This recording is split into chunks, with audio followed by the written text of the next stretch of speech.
E é o meu desejo e a minha oração que Deus abençoe o seu entendimento, para que você entenda uma porção do que vamos compartilhar aqui hoje. Hoje nós iremos falar sobre oração.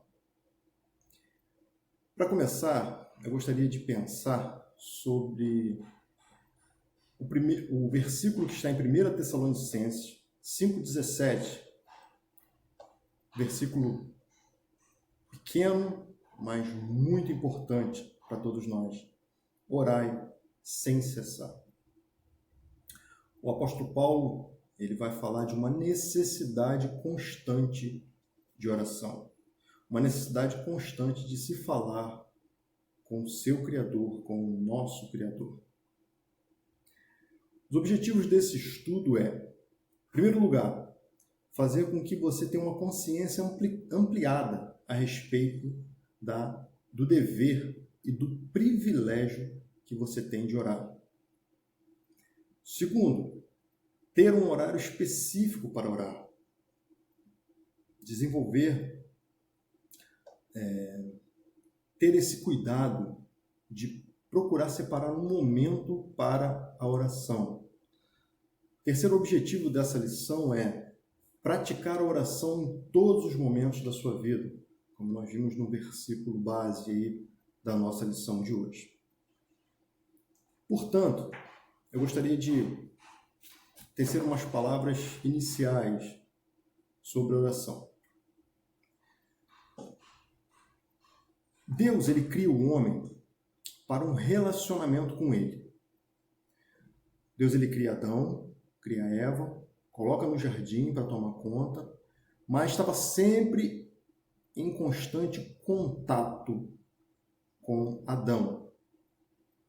Se você for lá em Gênesis e ler capítulo 1º, 2º, 3º, você vai ver tudo isso. A criação, a colocação do homem no jardim.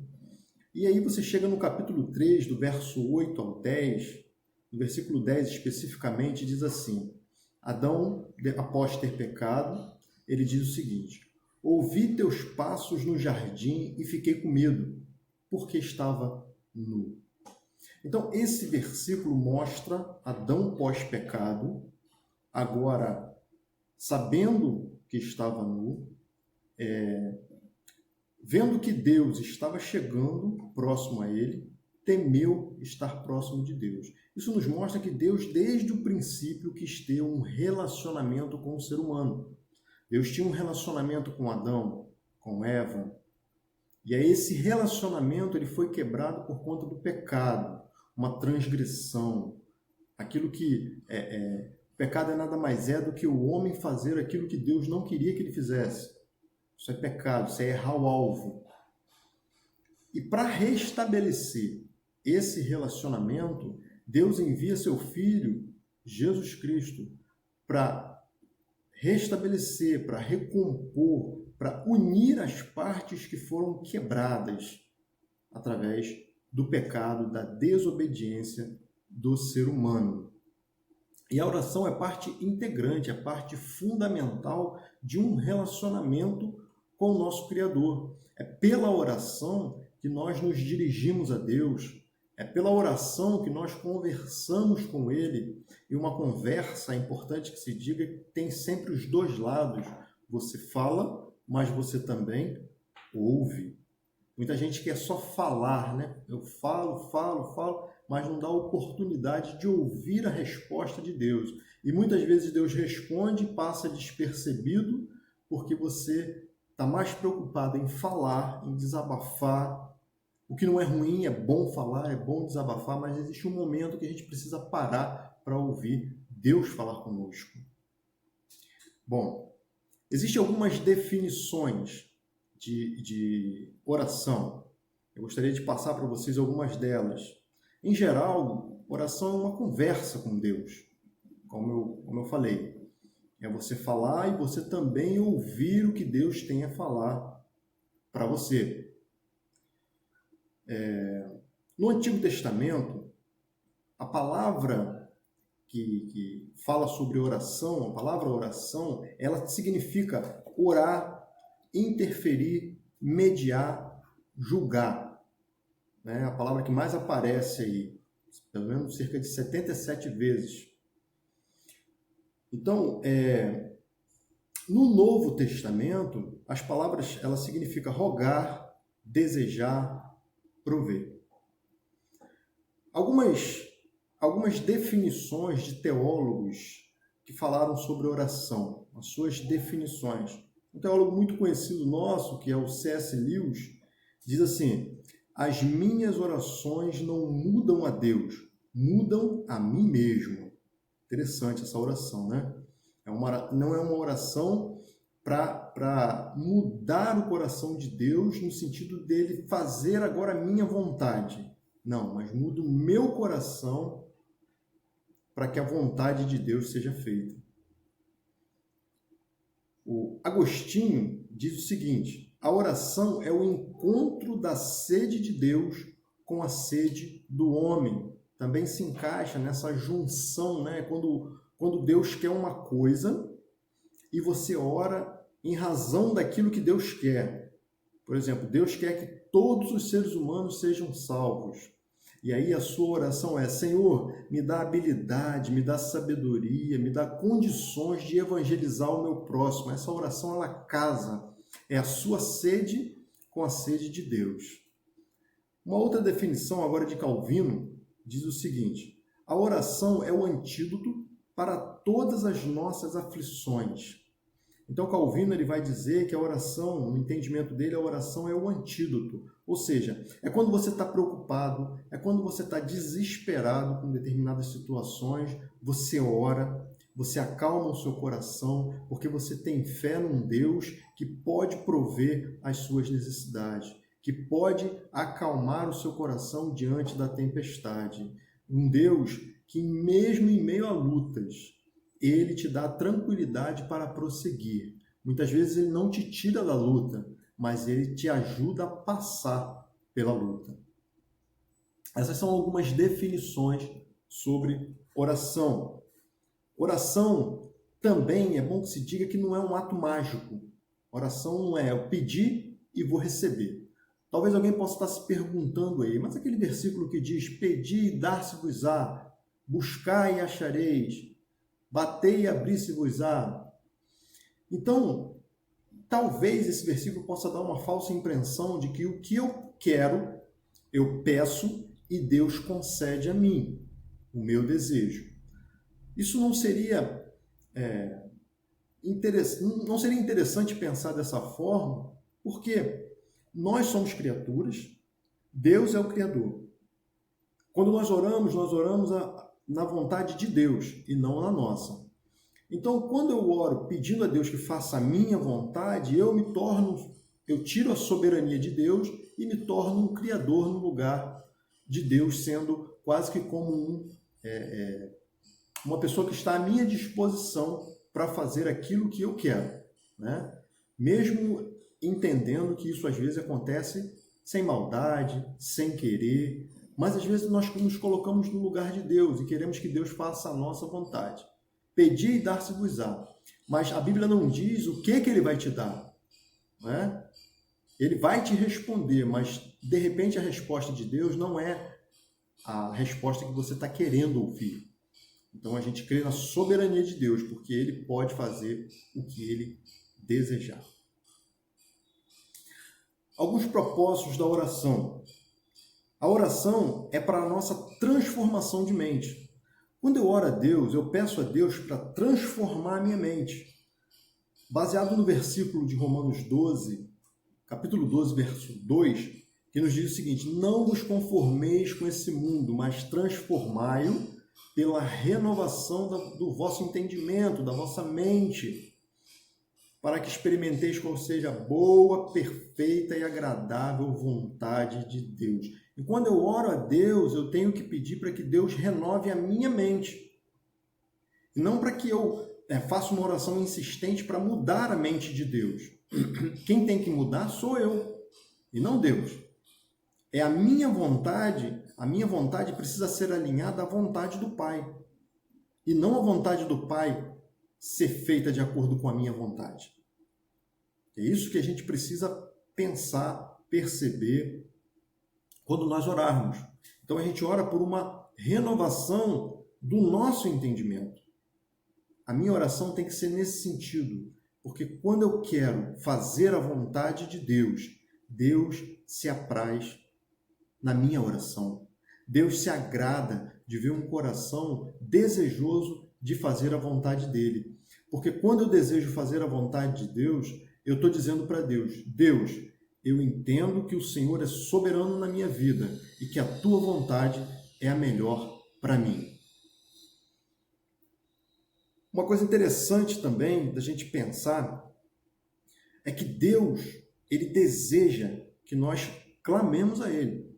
Jeremias 33:3 vai dizer o seguinte: clama a mim e responder-te-ei, e vou anunciar a vocês coisas grandes e ocultas que vocês ainda não sabem, que vocês não conhecem. Olha, Deus, ele pede o nosso clamor.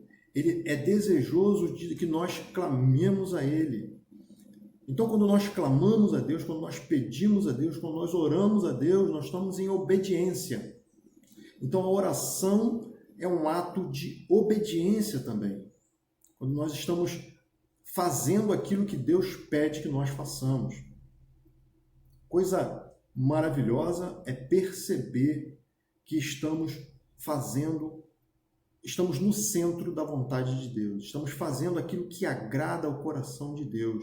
E a prática da oração agrada ao coração de Deus. Tanto é que ele promete que você ora e ele vai abrir o seu entendimento para que você entenda coisas novas, coisas grandes, se aprofunde na sua vontade para as nossas vidas e para a vida daqueles que nós temos contato, para espalharmos o Evangelho do Senhor. Pelo menos a oração envolve 3 elementos: louvor, intercessão e petição. Esses são os que mais a gente vê, que a gente pratica. Por exemplo, Davi, no Salmo 100, versículo 5, ele diz o seguinte: porque o Senhor é bom e eterna a sua misericórdia, e a sua verdade estende-se de geração a geração. Davi, nesse salmo, ele louva a Deus, como em outros também, né? Davi, ele louva a Deus pela sua bondade. Davi agradece a Deus, está louvando o Senhor pela sua bondade, pela sua eternidade, pela sua grandeza. Então, é uma oração de louvor. Davi está louvando a Deus.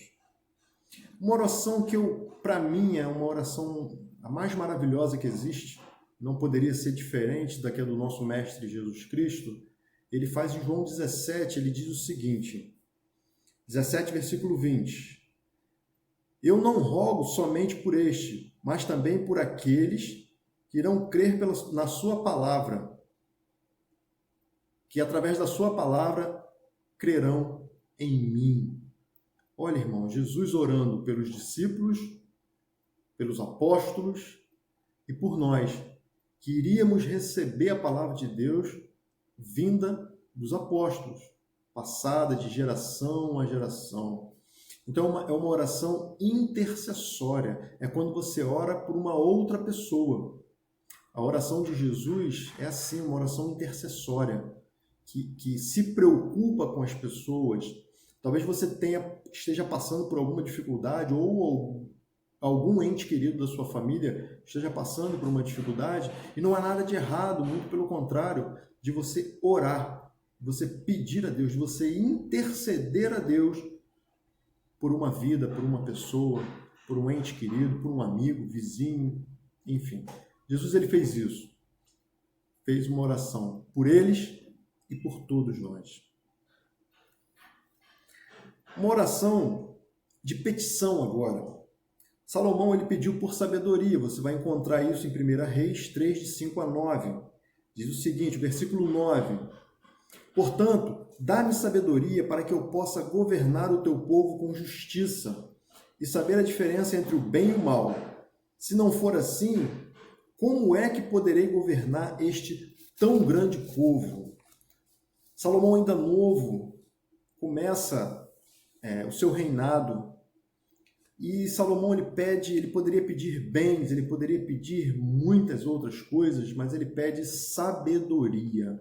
E não é uma sabedoria qualquer, a sabedoria vinda de Deus para governar aquele povo.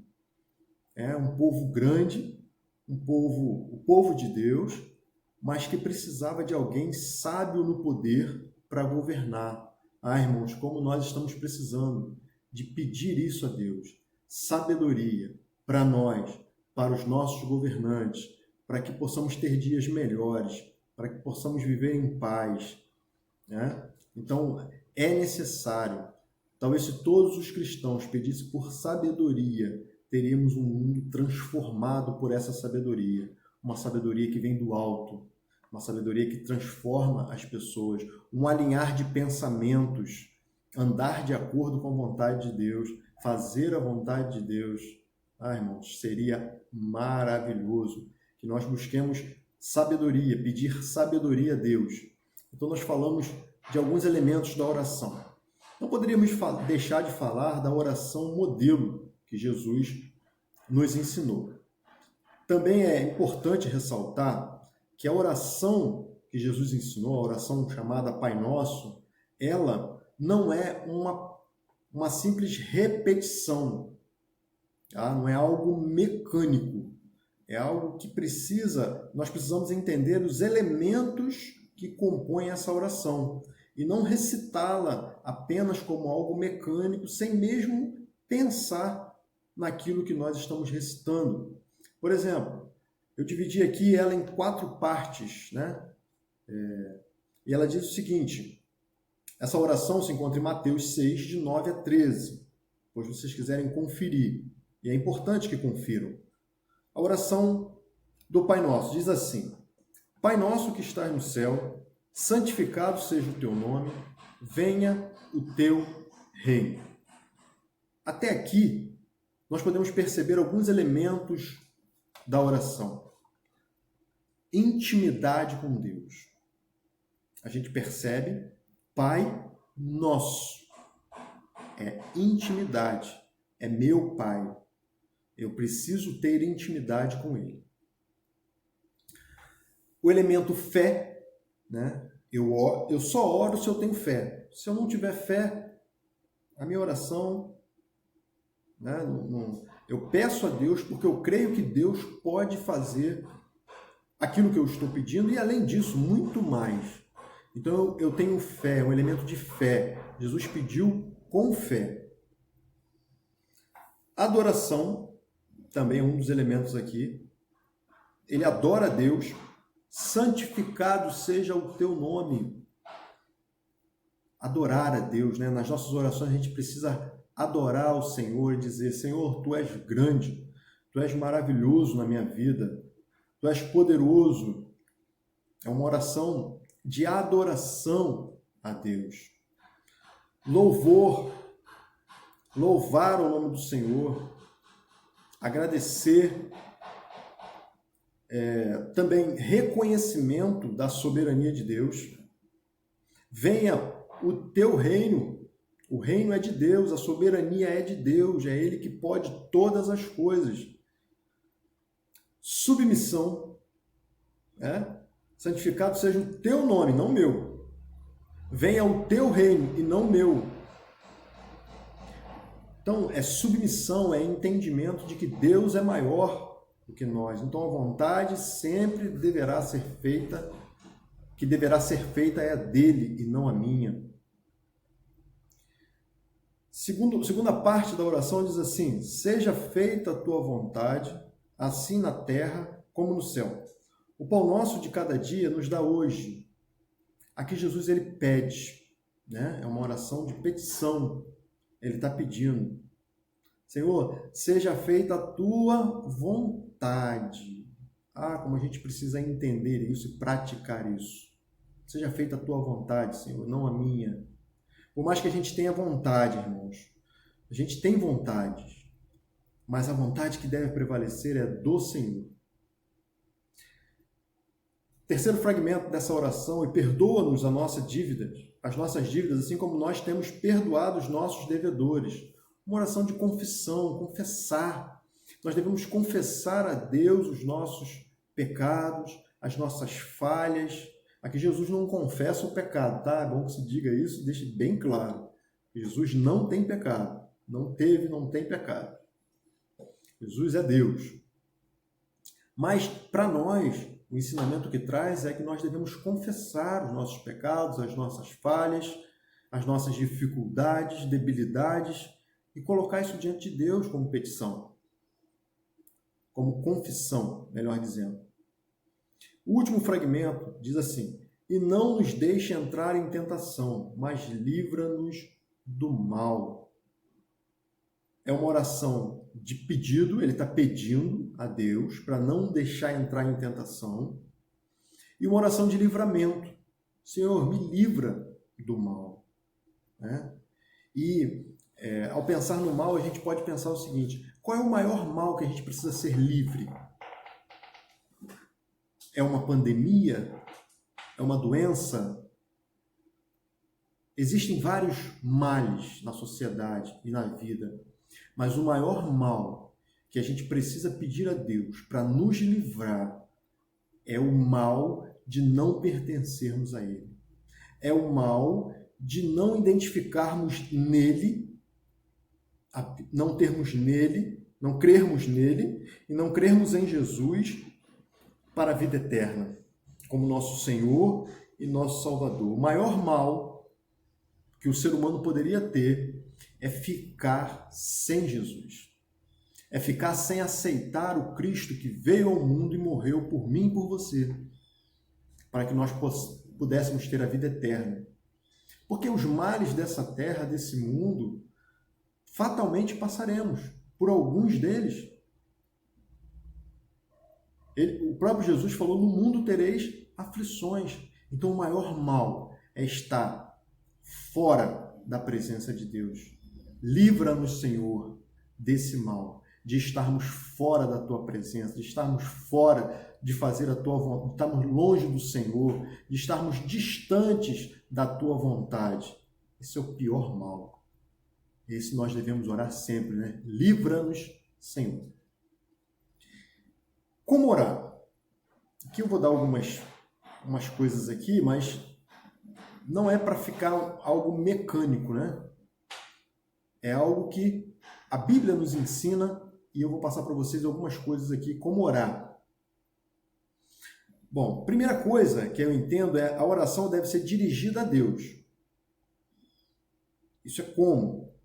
Pai nosso. Então a oração é dirigida a Deus, mas ela é em nome de Jesus.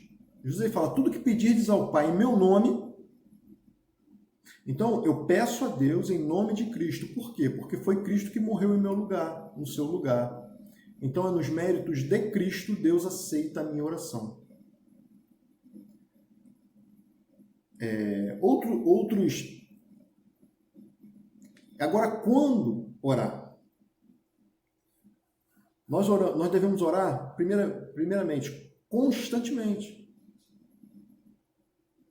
O versículo inicial que nós lemos, em 1 Tessalonicenses 5,17, orai sem cessar, é sempre, é uma constante, não para. Procurar também disponibilizar um tempo específico para a oração, né? Um tempo com Deus, fechando a porta do quarto. Em Mateus 6,6 diz, né? Fecha a porta do teu quarto, ora ao teu Pai que está em secreto, e Ele te ouvirá, te recompensará. Então precisamos também ter um momento de qualidade de oração, um momento onde pensamos mais especificamente, oramos mais especificamente por algo, por alguém, entregamos a nossa vida a Deus, né? Temos um relacionamento e uma intimidade com Deus. Então é necessário um momento, um lugar, seja no quarto, seja em outro lugar, que você possa tirar um momento para ter uma intimidade maior que Deus. Isso é muito importante. Tá?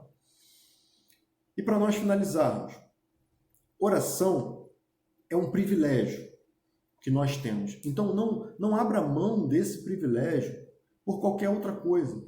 Ore, peça a Deus. O privilégio, esse privilégio não está no momento de vida que você vive. Não é porque você está passando por uma dificuldade financeira, não é porque você está passando por uma doença, não é porque você está passando por qualquer outra situação ruim que você esteja vivendo, você está angustiado, você está estressado. Nada disso pode impedir você de falar com Deus.